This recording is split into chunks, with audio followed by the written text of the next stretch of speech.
All right, so quick update. Filed for the EIN. Also, went ahead and filled out the 1023 easy. For the most part, the cool thing about filing for the EIN is that there is a website, or there's a portal on the IRS's website where it kind of asks you a question, kind of prompts you, and kind of guides you through it. It was a little bit nebulous because of the nonprofit status. So it wasn't as straightforward if you were just going to do it for an LLC or just a regular corporation. But got through that. It was super easy. It probably took me 10 or 15 minutes to do it. You immediately get an EIN, which is also great. You can have them send you a letter, or you can like download it digitally like a PDF. So that's what I did. I was able to go straight from that to the pay.gov website. I had already set up an account. It looks like for them, they want you to go through, I used ID.me, which is pretty straightforward, but you have to set up an account with ID.me, and then pay.gov uses that account to basically authenticate or, verify that you are who you say you are. I went through the process on pay.gov to complete the 1023 EZ. It was pretty straightforward. Granted, our nonprofit right now is very simple. We're not trying to pay ourselves. We're not trying to do anything crazy. It's basically just taking in donations in order to help animals. So it was pretty straightforward. I already had like a mission statement or a purpose, which you will need to complete that.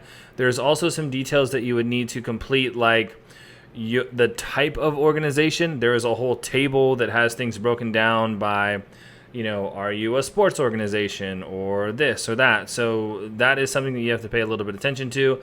I believe the one that I selected was animal welfare. I want to say there's a couple different ones under like animal, so like a wildlife sanctuary, etc.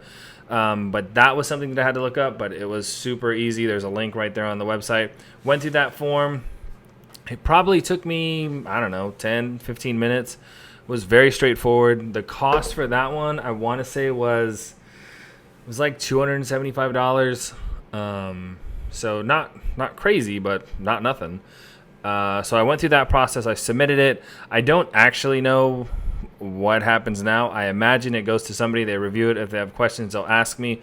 The one thing that I'm not exactly sure of is I don't know where to put the bylaws. So I have bylaws drafted. I basically went and found a template, then modify it to match kind of how we were going to do things.